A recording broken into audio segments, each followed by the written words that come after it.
They told me the rules were to protect me. They lied. The rules were to protect you. I worked the night shift at a lonely gas station, a place that holds back the dark. Last night, I got a coordinate wrong by a single degree. Now, a town I've never been to is gone, and the dark is a little closer. This is my confession. The drive out to the Static Horizon gas station felt like a deliberate act of self-erasure. That was the point. For every mile the city skyline shrank in my rearview mirror. I felt the gnawing weight of my past loosen its grip, if only by a fraction. The highway eventually bled into a two-lane county road, which in turn narrowed into a single ribbon of cracked asphalt, flanked by a suffocating wall of pine and birch trees. The job posting had been a digital ghost, a single listing on a forgotten corner of the internet. Night operator needed, remote location, minimal customer interaction, high compensation. It wasn't the money that called to me, it was the promise of silence. I was looking for a place where the only voice I'd have to hear was my own, a self-imposed exile where I could serve my sentence in peace. The world had become too loud, too full of reminders of what I'd lost, of the mistake I could never unmake. I craved an emptiness so profound it might swallow my guilt whole. The Static Horizon promised that emptiness. Pulling into the lot felt less like arriving at a place of business and more like docking at a space station. The station was an island of sterile, white fluorescent light in an ocean of absolute black. It was unnaturally clean. There were no faded advertisements, no sun-bleached posters in the windows, no grime in the corners of the concrete. The red and white paint of the pumps was vibrant, as if applied that morning. The air didn't smell of gasoline and cheap coffee.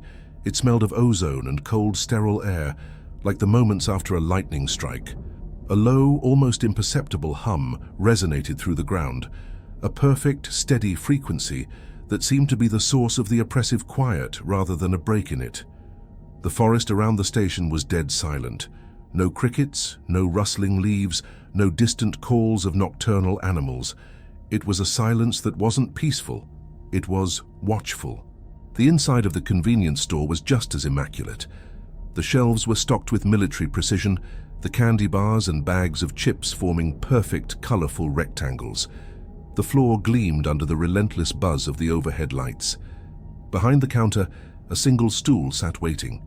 There was no clutter, no personal effects left behind, only a heavy metal binder lying perfectly centered on the counter. The cover was cold to the touch, embossed with stark black letters. Standard operating procedures. I flipped it open. There was no welcome letter, no friendly note from the day shift guy. The first page was simply titled Night Shift Protocol. And then the rules began. They were not what I expected. I was prepared for things like count the cash drawer at midnight, or restock the coolers before dawn. This was something else entirely. 1. At 22:45, realign the parabolic antenna on the roof to coordinate 17.1.5. Do not be late. Precision is essential. 2. Maintain all external lights at full power throughout the shift. If a bulb appears to burn out, ignore it. It is not burned out. 3. The radio behind the counter receives only one station. If this station begins to play a lullaby, change the frequency immediately to any other static channel. Do not listen to the lullaby for more than 5 seconds. 4. A delivery truck will arrive between 02:00 and 02:15. It will not have any company markings. Accept the delivery without speaking to the driver. The manifest is not your concern. 5. Do not, under any circumstances, attempt to use the landline telephone to make outgoing calls. It is for incoming communications only. I read the list twice, a dry, cynical laugh catching in my throat. It felt like an elaborate prank, the work of a predecessor with a twisted sense of humor and too much time on his hands. Precision is essential, I muttered to myself, shaking my head. It was absurd. Still, a job was a job. I glanced at the clock on the wall. 22:40, 5 minutes to go. With a sigh, I grabbed a heavy set of keys from a hook labeled Roof Access and headed to a steel door in the back room. The night air on the roof was cold and sharp. The hum I felt earlier was stronger up here, emanating from a large, complex-looking parabolic antenna mounted on a heavy-duty rotator. It looked more like something you'd find at a secret government listening post than at a rural gas station. A small, weatherproofed control panel was mounted beside it, its screen glowing with the current coordinates. I checked my watch. 22:45 on the dot. I keyed in the new numbers, 17.1.5. The antenna whirred to life, moving with a smooth, silent grace, turning its dish towards a seemingly empty patch of the starless, overcast sky. I watched it for a moment. Then, out of a mix of tiredness and lingering disbelief, I nudged the final digit, changing the coordinate to 17.1.6. Close enough, I thought. It was a single, meaningless degree, a tiny act of defiance against a set of rules I considered ridiculous. It was the second worst mistake of my life. I went back inside, made myself a cup of coffee and settled in for what I assumed would be a long, boring night. For the first hour, it was exactly that. The profound silence of the place began to work its strange magic, and the tense knot in my shoulders started to loosen. Maybe this was what I needed. No people, no judgment, just me and the hum. At 23:52, the silence was broken. It wasn't a sound, but the absence of one.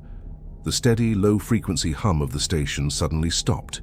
The fluorescent lights flickered once, then held steady, but their quality seemed to change.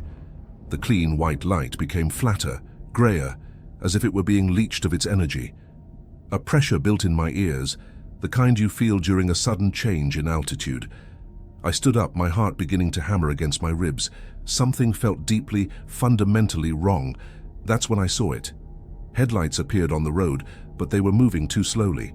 A car pulled into the station lot and rolled to a stop at the furthest pump, the one closest to the suffocating darkness of the forest's edge. It was a sedan, a generic model, but its paint seemed to absorb the light rather than reflect it, making it look like a hole cut out of the surrounding space. I waited for someone to get out, for the familiar click of a car door, the crunch of shoes on gravel. Nothing. The car just sat there, engine off, headlights on, beaming into the empty woods. I waited a minute, then 5. My initial annoyance at a strange customer was quickly being replaced by a creeping dread. The air in the store felt cold and heavy. I could feel a low vibration through the soles of my shoes, as if something immense were idling just beneath the surface of the world. I stared at the car, my hand hovering over the intercom button, but I couldn't think of what to say. "Hey, are you going to buy gas or just sit there being terrifying?" Then the driver's side door opened. It swung wide with a slow, deliberate motion, but no sound, and nobody got out. The interior of the car was a pit of absolute black, a darkness so complete that it seemed to drink the station's light. The open doorway was a gaping wound in the fabric of the night. It stayed like that for an eternity that my watch measured as 10 minutes. Just an empty car with an open door, sitting in a pool of dead light at the edge of my world. My breath hitched.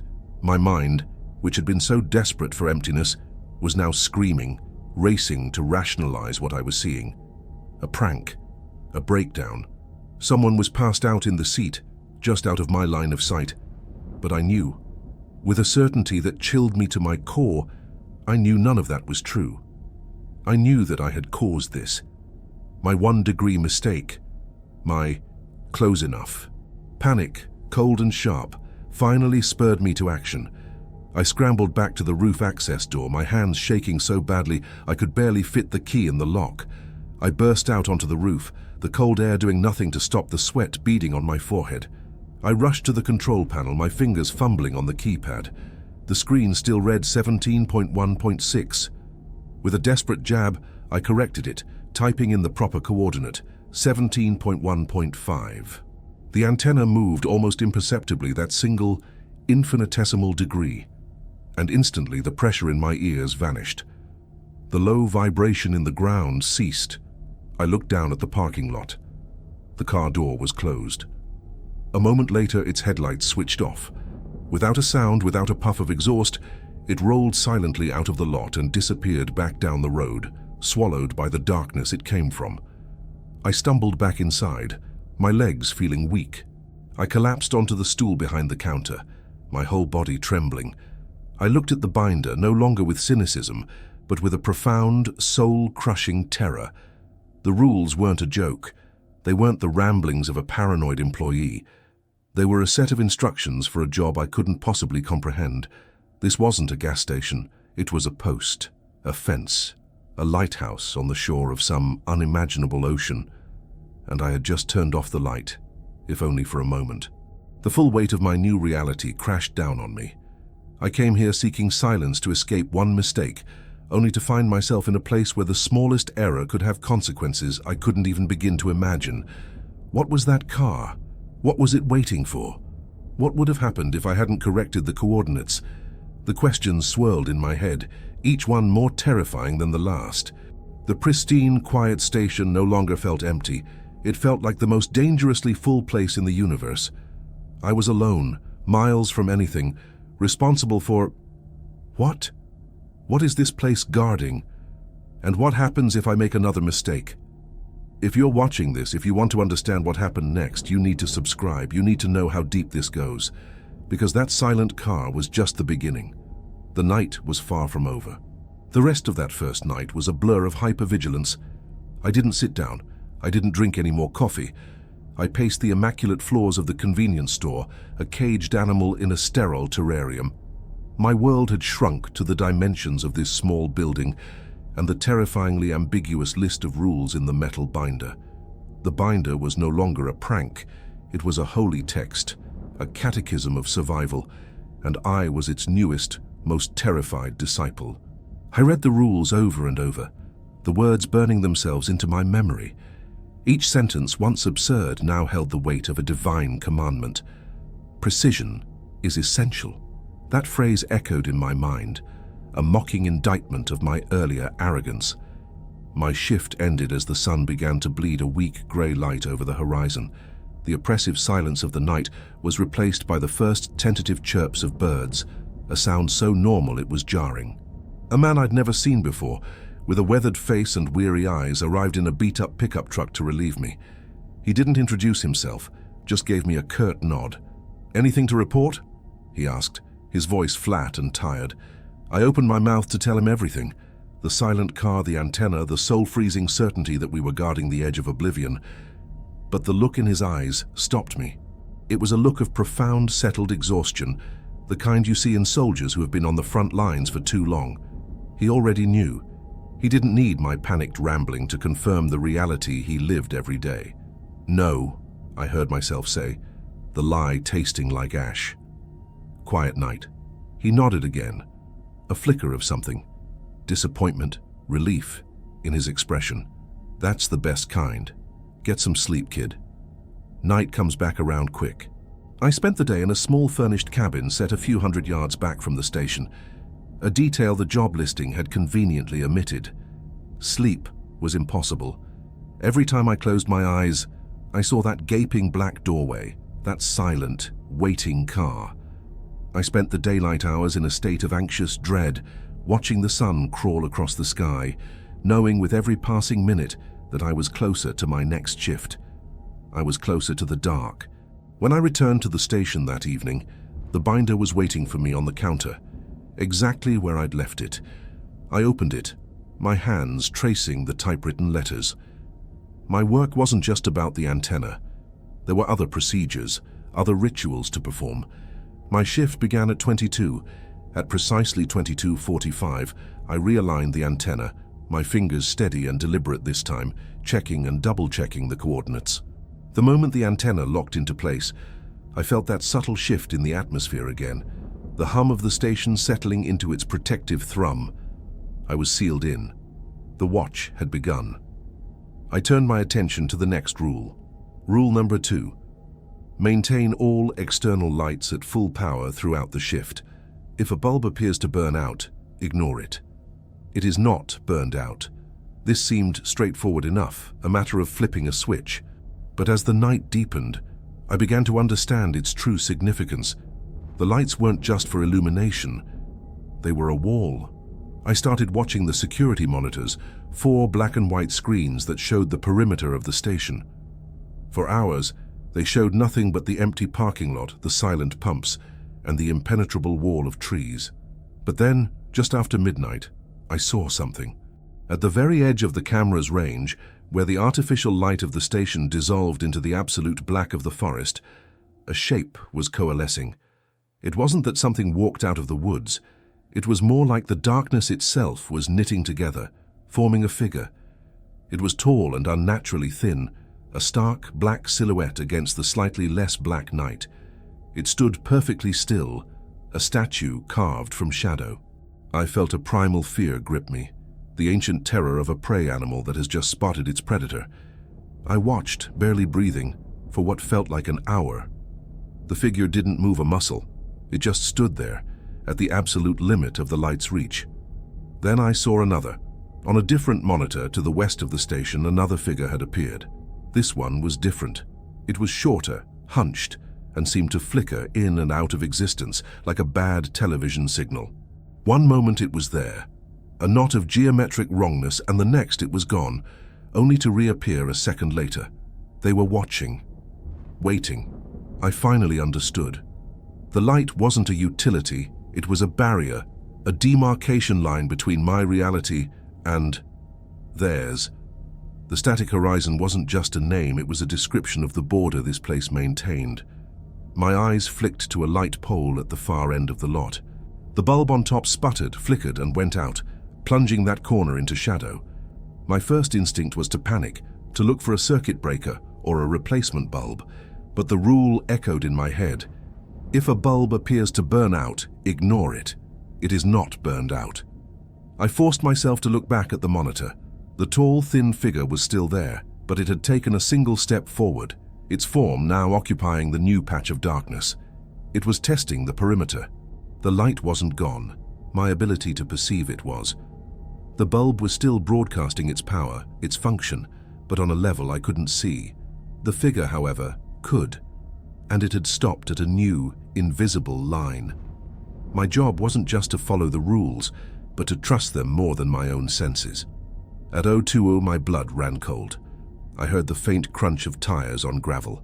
I looked at the monitors and saw a large, unmarked truck, its paint a flat, non-reflective grey, pulling up to the front of the store. Rule number 4. A delivery truck will arrive between 020 and 02.15. Accept the delivery without speaking to the driver. The driver's side door opened and a man stepped out. He was dressed in a simple work uniform, and from a distance, he looked completely normal. He walked to the back of the truck, opened the doors, and slid out a single large metal crate. He carried it to the front door of the station and set it down. As he turned to leave, his face passed under one of the security lights. There was nothing overtly monstrous about him, no fangs, no claws, but his movements were wrong. They were too smooth, too fluid, lacking the subtle hesitations and corrections of a living person. He moved like a computer animation, a perfect, unbroken sequence of motion. It was the most profoundly unsettling thing I had ever seen. He got back in his truck, and it rolled away as silently as it had arrived, leaving the crate on my doorstep. I waited a full 10 minutes before I forced myself to open the door and drag the heavy container inside. There were no labels, no shipping manifest. I had no key. My only instruction was to leave it in the back room. Another piece of the ritual. Another mystery I was not meant to solve. The final hours of my shift stretched into an eternity. I was a prisoner, watching the silent sentinels at the edge of my cage.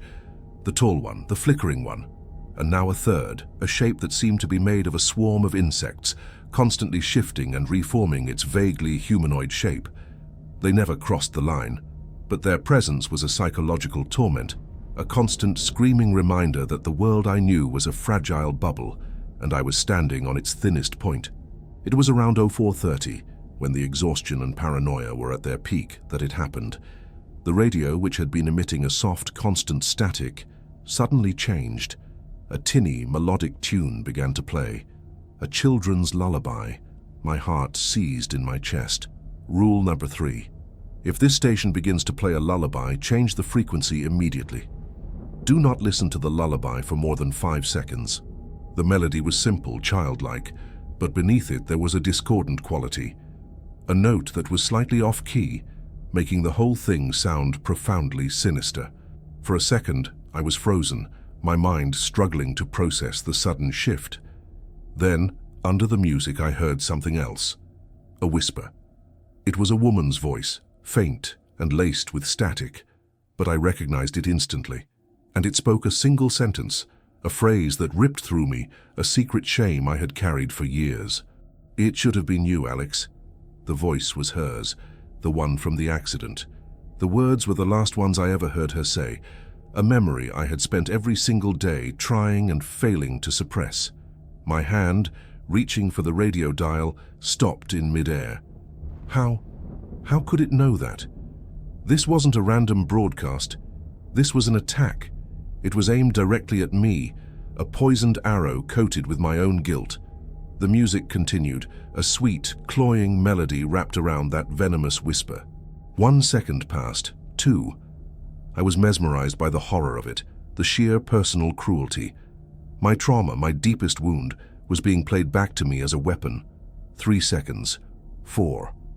The voice spoke again, a little clearer this time. "You let go." A sob escaped my lips. The figures on the monitors, which had been static all night, began to stir. They weren't just watching anymore. They were agitated, drawn by the breach. The flickering one was vibrating with a new intensity. The tall one seemed to lean forward, straining against the invisible barrier of light. 5. With a surge of pure animal terror, I lunged forward and slammed my hand on the dial, twisting it violently. The lullaby cut off, replaced by the comforting, meaningless hiss of static.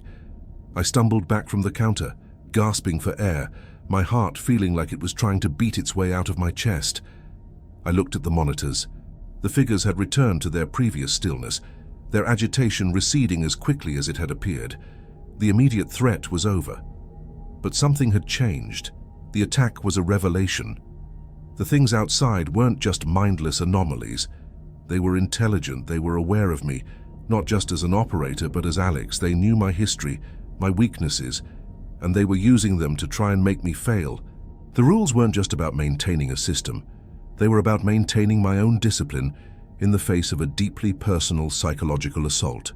I looked out the main window, past the pumps, to the edge of the light where the tall figure stood. I couldn't see its face, but I could feel its attention. I was no longer just a watchman, I was a target. And the lullaby was its opening salvo. The siege had begun. The lullaby was a declaration of war. Before I was a passive observer, a terrified functionary following a script. Now I was a combatant in a conflict I didn't understand. The silence that followed the incident was different. It was no longer empty, but charged with hostile intent. The figures at the edge of the light seemed to watch me with a new, hungry intelligence. The psychological armor I had tried to build around myself, the detachment I had sought in this isolation, had been shattered. They knew my name.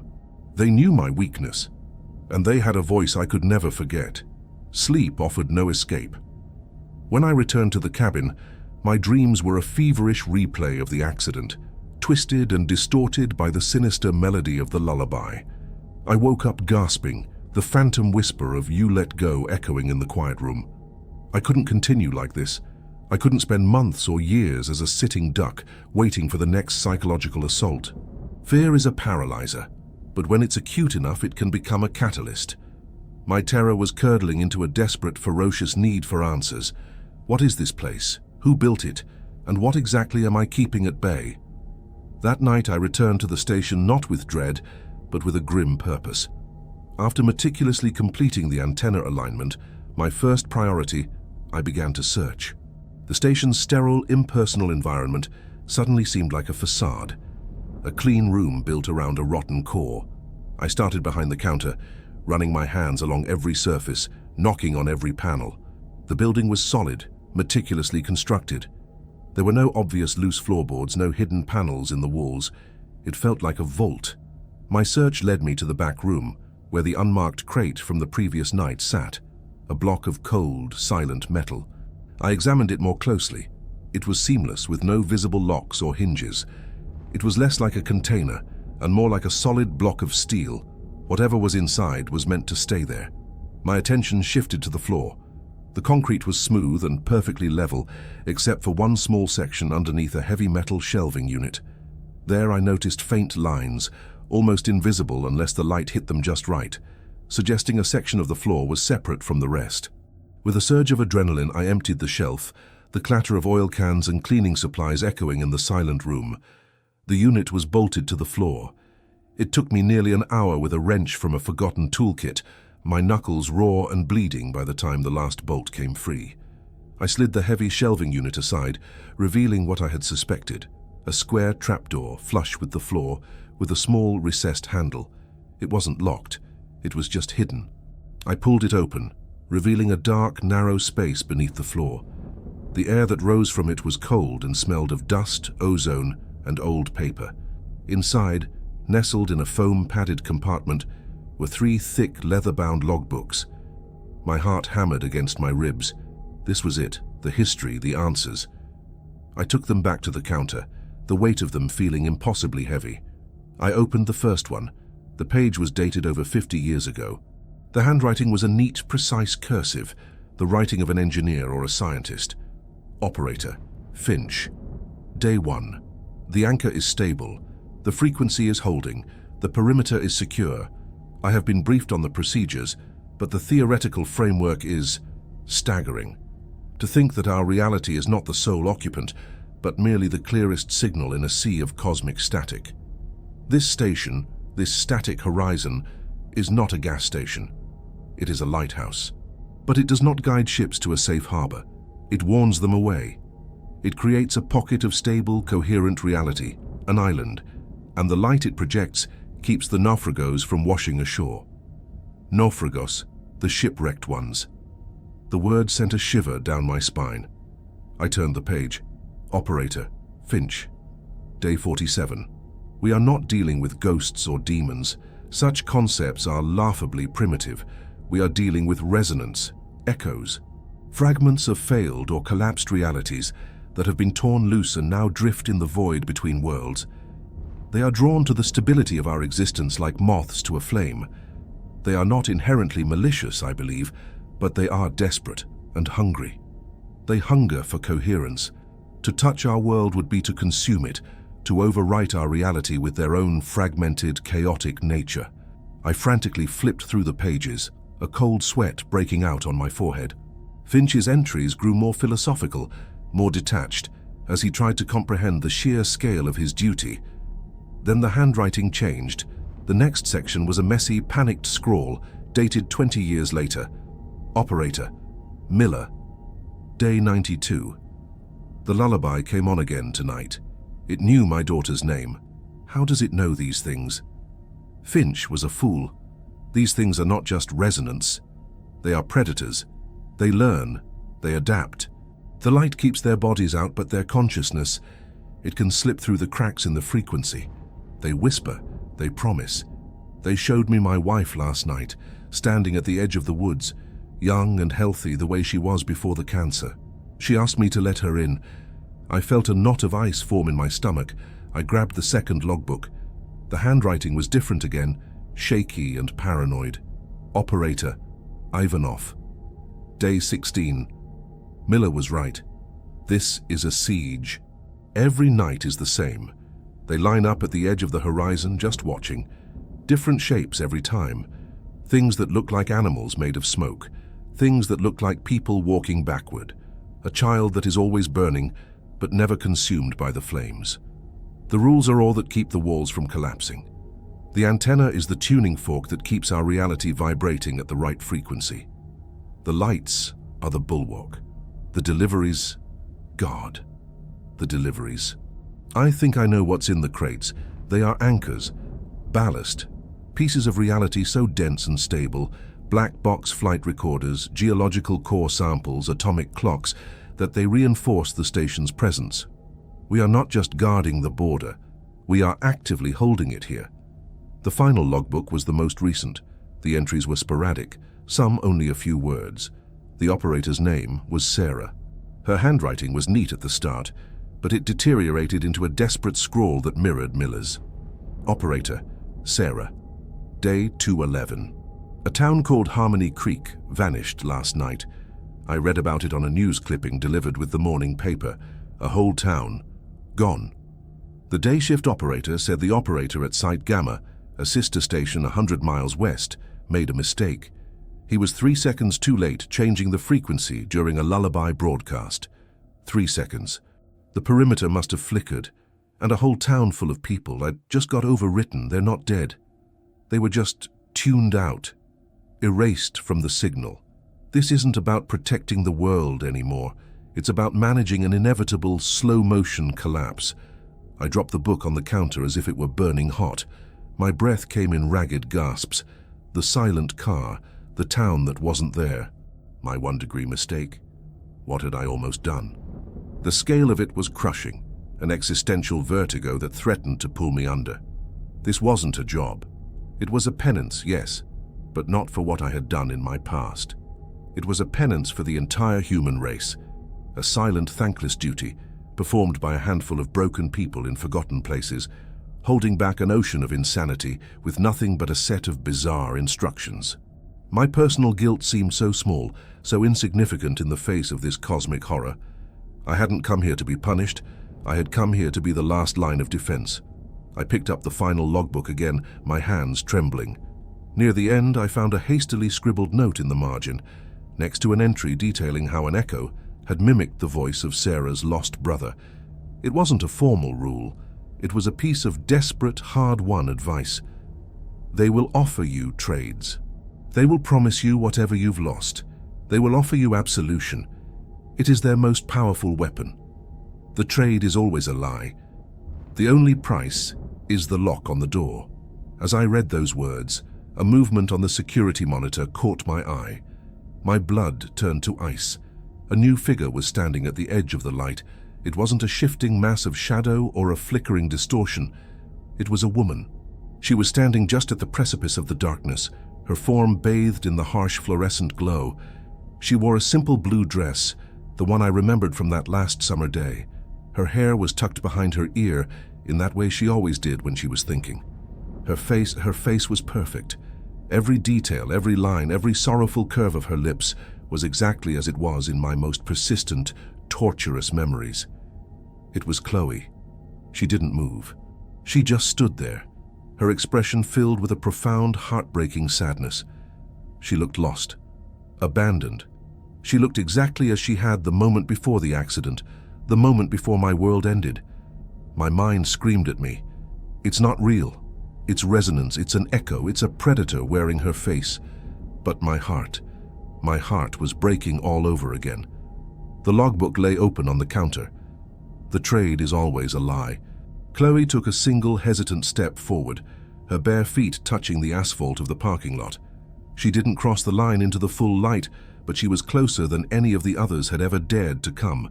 She raised her head, and her eyes, filled with a sorrow that felt terrifyingly real, met mine through the plate glass window of the store. She didn't speak. She didn't have to. Her presence was the question. Her sorrowful gaze was the offer. The trade was on the table, and every broken part of me, every part that had brought me to this godforsaken place, wanted to accept. Time loses its normal shape during the night shift at Static Horizon. It doesn't tick by in seconds and minutes. It stretches and compresses, measured in heartbeats and the agonizing crawl of shadows. For the rest of that night, and for every night that followed, the apparition of Chloe became a fixture of my watch. She was a silent, heartbreaking sentinel at the edge of my reality. My mind, armed with the desperate warnings of the logbooks, screamed that it was a construct, an elaborate lure assembled from the architecture of my own grief. But my heart, that treacherous, stupid muscle, saw only her. This nightly vigil became a new form of torture, more exquisite and devastating than the simple primal fear of the shadowy figures. The other Nofragos, the tall man, the flickering shape, the burning child I'd read about and now occasionally saw, were horrors, but they were alien. They were monsters from outside. The Chloe Echo was a monster from within. It was my own failure, my own guilt, given form and substance and left to stand just beyond a wall of light, a perpetual silent accusation. The construct was a masterpiece of cruelty. It never stormed the gates. It never screamed or threatened. Its power was in its passivity. It would appear just after midnight and remain until the first hint of dawn, always in the same spot. Some nights, it would just stand there, its sorrowful gaze fixed on the station. On other nights, it would perform small, achingly familiar actions. It would tuck a phantom strand of hair behind its ear. It would wrap its arms around itself as if from a sudden chill, though the air was always unnaturally still. Once I watched it trace a pattern on the ground with its foot, the same idle gesture she used to make when she was lost in thought. Each mannerism was a perfectly placed scalpel, slicing away another layer of my resolve, designed to make me forget the word it and remember only her. My sanity began to fray at the edges. The sterile environment of the station, once a comfort, became a canvas for my unraveling mind. The barrier between this world and the chaos outside was weakening, not physically but psychically, with me as the focal point. The station was becoming haunted by my memories. I started smelling her perfume, that light lilac scent, faintly, a phantom aroma that would drift through the air-conditioned sterility and vanish as soon as I tried to place it. The constant, low hiss of the radio static would sometimes resolve itself, for a split second, into a whisper of my name, spoken in her voice. My own reflection became an enemy. I'd catch a glimpse of myself in the dark glass of the cooler doors and see her face superimposed over mine for a fraction of a second. I started to avoid looking at any reflective surface. Objects in the store began to move. A bag of chips would be turned to face a slightly different angle. A magazine on the rack would be opened to a different page. They were tiny, insignificant changes, the kind you could easily dismiss as a trick of the light or a faulty memory. But they were happening every night, a campaign of subtle gaslighting designed to make me doubt my own perception of reality. Was this the echo's influence bleeding through, or was I simply going mad? In this place, I realized, there was no difference. I clung to the rules, to the logbooks, as a drowning man clings to a piece of wreckage. They were my only anchor. The procedural, technical nature of my duties, aligning the antenna, monitoring the lights, accepting the silent, unsettling deliveries, was a ritual that kept me grounded. I performed each task with a frantic, obsessive precision. It was all I had. The routine was a shield, and I suspected with a growing dread that the enemy's entire strategy was to give me a reason to lower it. About a week after the Chloe Echo first appeared, a new element was introduced to the siege. It was a deviation from the established pattern, a break in the routine that sent a jolt of pure adrenaline through my system. It was 01:30, a dead time in the nightly schedule. The regular delivery wasn't due for another half an hour. But I heard the sound of a vehicle approaching, this one not silent like the others, but with the loud, rattling groan of an old engine struggling to keep running. I looked up at the monitors. A rusted, ancient-looking flatbed truck, a model from at least 60 years ago, was pulling into the lot.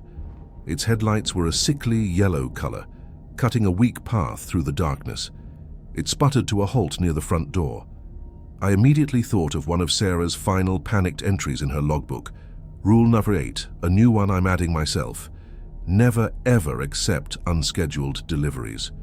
They are not for the station. They are for the operator. The driver's side door creaked open. A figure emerged, but it was indistinct, its form blurry and distorted, like a heat haze rising from asphalt. I couldn't make out a face or clothes, just a vaguely human-shaped shimmer in the air. The shimmering figure walked to the back of the truck and lifted a small cardboard box. It moved with the same unnerving, non-human grace as the previous delivery driver, a puppet being pulled by unseen strings. It placed the box on the ground directly in front of the station's glass door and then dissolved back into the truck. The vehicle started up with a final, protesting roar and rattled away into the night, leaving the box alone in the stark white light. I stared at it for a long time, my heart pounding a frantic rhythm against my ribs. A delivery, unscheduled, for the operator. This was a direct violation, a test. I knew what I was supposed to do. The logbooks were clear on breaches of protocol. Ignore it. Do not interact. Let the anomaly sit there until the sun rises, at which point, according to Finch's notes, the stabilization of local reality would simply erase the foreign object. But I couldn't look away. The box was so ordinary. A plain brown cardboard box about the size of a shoebox, sealed with a single strip of packing tape. It was a Trojan horse, and my curiosity was a screaming, desperate army begging to let it in. The Chloe Echo was still standing at the edge of the woods, watching. I could feel her gaze, her silent encouragement. "It's for you, Alex." For 3 hours, I was locked in a battle of wills with a cardboard box. I paced. I read the logs. I drank coffee until my hands were shaking. I tried to focus on anything else, but my eyes were constantly drawn back to that simple, terrifying object. As the sky began its slow transition from black to bruised purple, a wave of panic washed over me. Soon the sun would be up. The day shift operator would arrive. The box would be erased. My only chance to know what was inside would be gone. It was an insane thought. I knew it was a trap. Every rational fiber of my being knew it. But the psychological torture of the past week had done its work. My defenses were worn down. I was desperate for anything, a clue, a weapon, a reason. In the final moments before dawn, my resolve crumbled. Breaking my own vow, I unlocked the door, the click of the deadbolt sounding like a gunshot in the silent station. The outside air felt wrong, thick and heavy, like breathing in static. I snatched the box, retreated back inside, and locked the door, my back pressed against it, my heart racing. The box was light. It felt ordinary. My hands trembled as I peeled back the tape. Inside, nestled on a bed of yellowed tissue paper, was a small, leather-bound journal. It was warped and stiff, the cover stained and puckered, clear evidence of having been submerged in water for a long time. I recognized it instantly. It was Chloe's. It couldn't be. I saw it sink. After the car went over the bridge, I saw her bag, with this journal inside, get swept away by the river. It was gone, lost forever. To see it here, now, it was an impossibility. It was a fracture in the very logic of the world. It was a miracle. And I knew with a sickening certainty that it was the bait. With a shaking hand, I opened it. Many of the pages were fused together, the ink a blurry, unreadable mess. But near the middle, a few pages had somehow survived. Her familiar, looping handwriting was still visible, faded but clear. I read the last entry she ever wrote, a page I had never seen, written on the morning of the accident. "Alex is trying so hard. He carries so much weight for what happened to his brother, blames himself for something that was just a terrible accident. He thinks he needs to be perfect to make up for it. I wish I could make him see that he doesn't have to carry it alone. I wish he would just let go of the guilt. I love him. I just hope he knows I'm not going anywhere." A sound escaped my throat, a choked, ragged sob. The words were a key, unlocking a part of my grief I had kept sealed away for years. It wasn't just absolution. It was proof. Proof that she understood. Proof that she loved me even with the weight of my past failures. I looked up from the journal, my vision blurred with tears, and stared out the window. The Chloe echo was still there. And for the first time she moved. She raised a hand, not in a wave, but in a gentle, beckoning gesture. A small, sad smile touched her lips. Her expression was no longer just sorrowful. It was understanding. It was forgiving. The trade is always a lie. The only price is the lock on the door. The warning from the logbook felt like a distant whisper from another lifetime. What if they were wrong? What if the operators before me were so beaten down by fear that they couldn't recognize a genuine offer when they saw one? What if this wasn't a trick but a chance to make things right, a chance to apologize, a chance to finally let go? The journal felt warm in my hands, a solid, real piece of the past. The figure at the edge of the woods was offering me a future free from that past's ghost. All I had to do was open the door. All I had to do was take that one final step. The world condensed to 2 points of impossible reality, the waterlogged journal in my hands and the beckoning silhouette of the woman I had lost. The warnings of the logbooks, the terrified scribbles of Finch, Miller, and Sarah became a distant, frantic hum beneath the roaring torrent of my own grief. They had written of echoes, of naufragos, of cosmic static and predatory resonance, but they had never held this.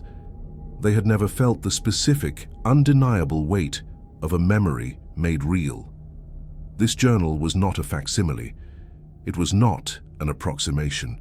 I could feel the familiar soft texture of the worn leather, see the faint indentation on the cover where she once spilled a drop of coffee. I could smell the faint, musty scent of river water and old paper. The ink of her last entry was blurred at the edges, but the words were a spear through my heart. I wish he would just let go of the guilt. It was a message from a ghost, a key to a lock I never knew how to open. My gaze was fixed on the figure at the edge of the light. The Chloe echo. The lie. I repeated the words to myself, a mantra against the tide. The trade is always a lie. The only price is the lock on the door. But the phrase felt hollow now. The dogma of frightened men. What if they were wrong? What if their experiences were not the only possible outcome? They saw monsters and predators because that is what their fear allowed them to see. What if this was something else? Not a predator wearing her face, but a true echo of her, trapped on the wrong side of the shoreline, reaching for the lighthouse. Her hand was still extended, a patient, gentle invitation. The sad smile remained. She was not demanding. She was pleading.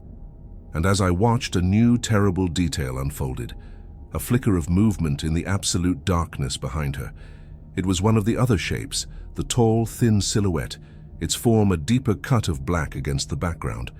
It wasn't close to her, but its presence was a clear threat. The Chloe echo visibly flinched, her posture changing from one of pleading to one of fear. Her gaze darted back toward the oppressive woods, then back to me, her eyes wider now, the invitation becoming more desperate. She was in danger, or the construct was designed to make me believe she was. The distinction was becoming meaningless. The emotional truth of the scene was overwhelming the logical one. The thought that her echo, her spirit, her memory was trapped out there in the cold with those things was an agony beyond reason. I had failed to protect her once. My cowardice, my hesitation at a critical moment had led to the accident. My guilt wasn't just about her death. It was about my failure to act. And now I was being presented with a second chance, a horrifying, impossible, perfect parallel of my original failure. To stand here, paralyzed by rules and fear, felt like committing the same sin all over again. It was in that moment of supreme internal conflict that the telephone rang. The sound was an obscenity. It was a shrill mechanical shriek that ripped through the supernaturally charged silence of the station. It wasn't the sound of a normal phone. It was a piercing electric buzz, like a raw current being forced through rusty wires. I flinched so hard, I nearly dropped the journal. It was the phone from Rule No. 5. Do not, under any circumstances, attempt to use the landline telephone to make outgoing calls. It is for incoming communications only. In all the logbooks, it had been mentioned only twice, both times with a single terrified annotation. Do not answer it unless it rings 3 times. The phone sat on the far end of the counter, an ancient black rotary model covered in a fine layer of dust. It rang again, a brutal, nerve-shredding burst of noise. I stared at it, my heart hammering against my ribs. The Chloe echo took a half step back, as if the sound was a physical blow, her face a mask of fear. She looked from the station to the darkness behind her. She was being cornered. The phone rang a 3rd time. My legs moved without my permission. I was walking toward the sound, every instinct screaming at me to turn back, to hide, to ignore it. I lifted the heavy, cold bakelite receiver to my ear. For a moment, there was only static, a sound like a billion grains of sand being poured down a metal chute. Then, a voice spoke. It was not human. It was perfectly clear, perfectly calm, and utterly synthetic. It had no cadence, no emotion, no breath. It was the sound of the station itself, the voice of the machine. Operator Alex, your psychometric stability has fallen below the acceptable threshold, the voice stated, not as a warning but as a clinical diagnosis. Parasitic signal resonance has been detected. The primary anchor is becoming unstable. I couldn't speak. My throat was constricted, my mind reeling. Who is this? I managed to whisper, the words feeling foolish and small. This is the system, the voice replied, its tone unchanging. An emergency protocol is now available to you. Your emotional compromise is providing the external variable, designation, Echo Chloe, with a feedback loop strengthening its signal and weakening the perimeter. This is an unsustainable condition. The cold, technical language was more terrifying than any monstrous roar. It was reducing my grief, my love, my entire being, into a variable in an equation, a problem to be solved. What protocol? I asked, my eyes darting to the window. The Chloe Echo was looking at me, her expression imploring. She knew I was on the phone. She knew what this was about. You can initiate a full system reset, the synthetic voice continued, a hard reboot of the perimeter frequency. This action will purge the parasitic resonance from the immediate area. It will sever the connection that your compromised state has allowed. Sever the connection. The words hit me like a physical blow. It meant she would be gone forever. The thought was unbearable. What does it entail? What do I have to do? To initiate the reset, the voice explained with chilling simplicity, you must access the main circuit breaker in the rear utility closet. You will disengage the primary power supply to the station. The anchor must be fully powered down for a duration of 60 seconds. This will collapse the perimeter field. Collapse the field. My mind flashed to the logbooks, to Harmony Creek, to an entire town being tuned out. Collapse the perimeter. But the logbooks, they say that's the end. That's how they get in. The logbooks of previous operators are anecdotal and incomplete, the voice stated, a hint of something that might have been digital condescension in its tone. They were not offered this protocol. Their failures were less complex. A temporary controlled collapse will purge the immediate signal. When power is restored, the anchor will reboot to its baseline frequency, clear of all parasitic attachments. The perimeter will be stronger, the echo will be erased. Erased. The word was so final, so sterile. I looked at the apparition, her face etched with fear, her hand still reaching for me. If I did this, she would be gone. But if I didn't, my presence here, my grief was feeding it, making the whole system weaker. Was this the real trade? Not to save her, but to sacrifice her to save everything else. Is it safe? I stammered. There are risks, the voice admitted without inflection. During the 60-second window of the shutdown, containment will be at 0. The external variables will have unimpeded access to the immediate zone. You must remain inside the station and restore power at precisely the 60-second mark. Any deviation will result in systemic failure. My mind was a whirlwind of terror and impossible choices. It was a perfect trap. The system was offering me a way to solve the problem, a way to be a good operator. But the price was a final, deliberate act of letting Chloe go.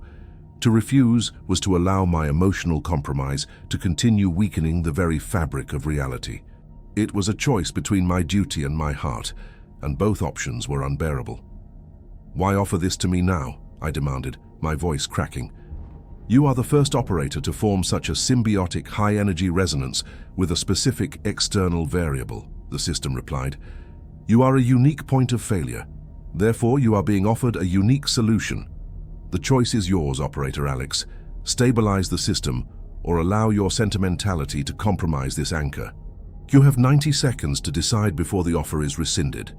The line went dead, replaced by the empty hiss of static. I slammed the receiver down, my entire body trembling with a violent, uncontrollable energy. 90 seconds. I looked out the window. The Chloe Echo had taken another step, her form now partially bathed in the station's light. She looked directly at me, and her lips moved, forming a single, silent word, a word that shattered the last of my resolve. Help. It wasn't a trick. It wasn't a lure. It was a plea.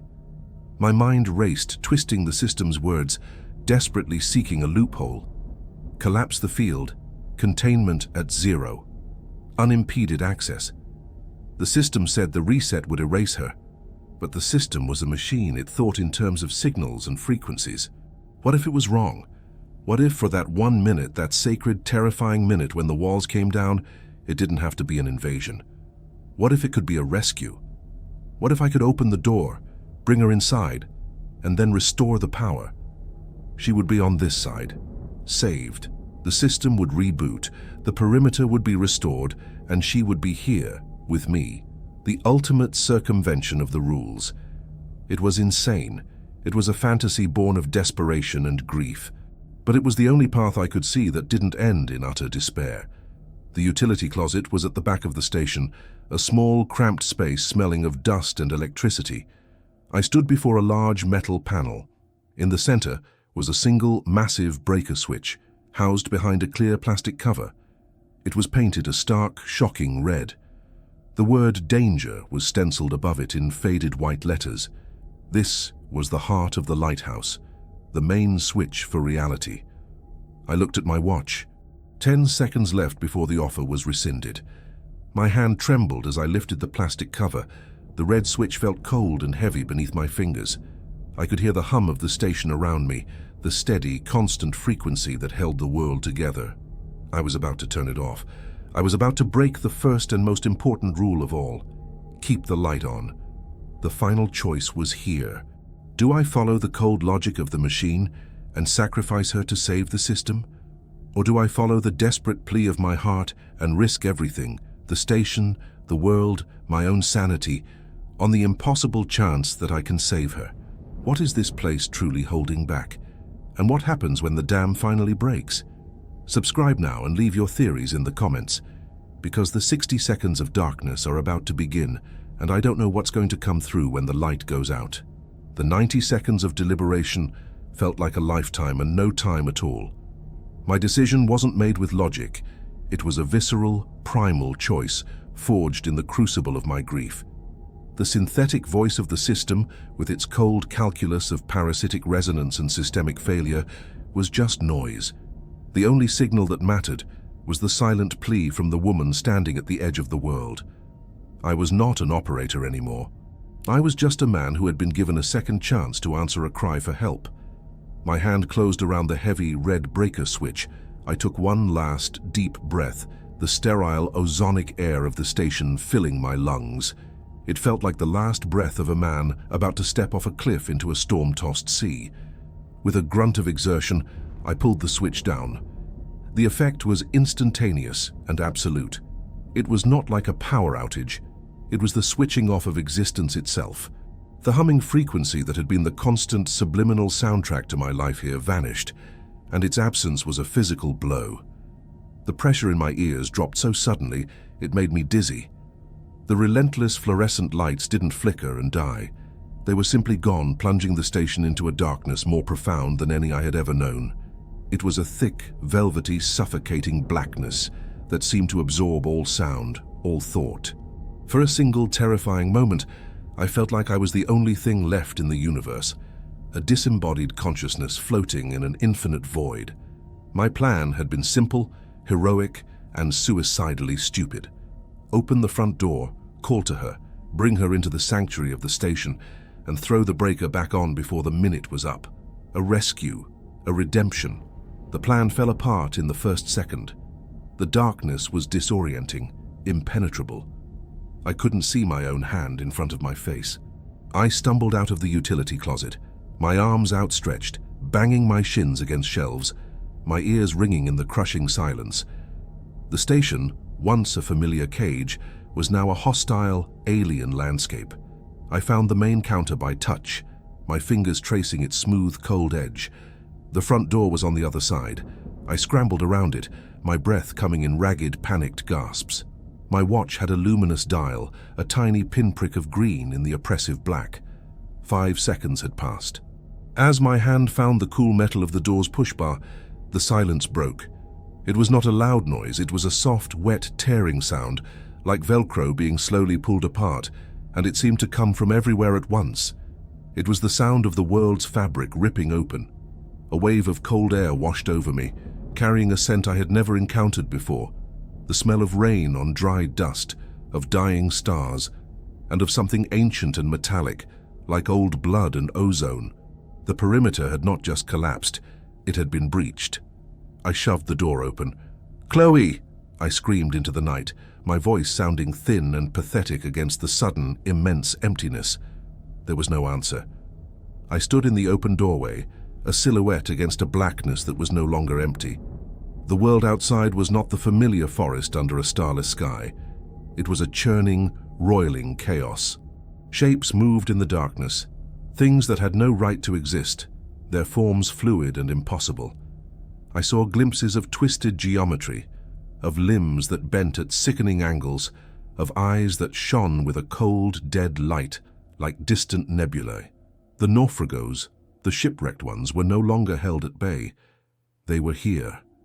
The tide was coming in. Panic, stark and absolute, seized me. This was not a rescue. This was an apocalypse in miniature. My grand romantic gesture had been nothing but the act of a fool kicking down the door to his own tomb. "Chloe," I screamed again, a desperate final plea, and then I saw her. She was not standing at the edge of the woods anymore. She was right in front of me, only a few feet away. But it was not the gentle, pleading figure from before. The sorrowful mask had fallen away. Her face was a blank, emotionless canvas, her eyes empty voids that seemed to drink the very idea of light. Her body was indistinct, its edges blurring into the surrounding chaos, as if she were made of the same dark, shifting static as the other figures. She wasn't trapped with them. She was one of them. The Echo was not a prisoner of the monsters. It was their most perfect and devastating weapon, the journal, her last words. The trade is always a lie. It wasn't a warning against a bad deal. It was a statement of fact. There was no trade. There was only the price. Behind her, the other figures began to advance. They didn't rush. They drifted forward with a slow, inexorable certainty, flowing like thick oil across the asphalt. The tall, thin man, the flickering, hunched shape, a dozen others, a silent, nightmarish procession. My watch glowed. 45 seconds had passed. I had to get back to the breaker. I stumbled backward, turning to run, but the Chloe Echo was faster. She, moved with that same unnatural, fluid grace of the delivery driver, covering the distance between us in a single, silent motion. Her hand, cold as the void, clamped down on my arm. The touch did not feel physical. It was a deeper violation, a coldness that seeped past my skin and into my very soul, extinguishing warmth, extinguishing hope. "You came," it whispered, and the voice was a perfect mimicry of hers, but laced with that same synthetic dead quality as the voice on the phone. It was the sound of a beautiful song being played on a broken, out-of-tune instrument. "You let go." The words, which had once been a source of my guilt, were now a statement of fact. I had let go of my duty, of my sanity, of the world itself. I tried to pull away, but its grip was impossibly strong. The other figures were surrounding the station now, their silent forms pressing against the windows, their collective presence a crushing weight of psychic dread. They weren't trying to get in. They didn't need to. I had already invited their master inside. 55 seconds. With a final, desperate surge of adrenaline, I ripped my arm free. The tearing sound echoed again as I broke its grip. I didn't look back. I scrambled through the darkness, crashing into displays, sending candy bars and bags of chips scattering across the floor. I found the utility closet and threw myself inside, my hands searching frantically for the breaker panel. My fingers found the switch. I could hear the Chloe Echo moving through the store behind me, its footsteps silent, its presence a wave of absolute cold. 62 seconds. I was too late. I shoved the breaker up. The world switched back on. The hum slammed back into existence. The lights blazed with a renewed, almost violent intensity. The pressure in my ears returned. For a glorious, fleeting moment, everything was as it should be. I slammed the utility closet door shut and leaned against it, my body shaking uncontrollably. I listened. The station was silent. After a minute that felt like a year, I cautiously opened the door. The convenience store was empty. The mess I had made was still there, but the figures at the windows were gone. The Chloe Echo was gone. I stumbled to the front of the station and looked out the window. The parking lot was empty. The forest was just a forest. The sun was beginning to rise, painting the horizon with streaks of grey and pink. It was over. I had done it. I had survived. The system had rebooted. I was a fool. I had failed. But I had survived. It was then that I noticed the journal, still lying on the counter where I'd dropped it. But it was different. It was no longer a waterlogged, ruined mess. It was pristine. The leather was clean and new, the pages white and crisp. I opened it. All of Chloe's entries were gone. Every page was blank, except for the very first one. On it, written in a neat, blocky, impersonal script, was a single sentence. "Welcome to the management." A cold dread, worse than any I had felt during the 60 seconds of darkness, washed over me. I slowly turned my gaze from the book and looked at my own reflection in the dark window. My face was pale and gaunt, my eyes wide with a terror that would never leave. But as I watched, my reflection flickered. For a split second, it wasn't my face staring back at me.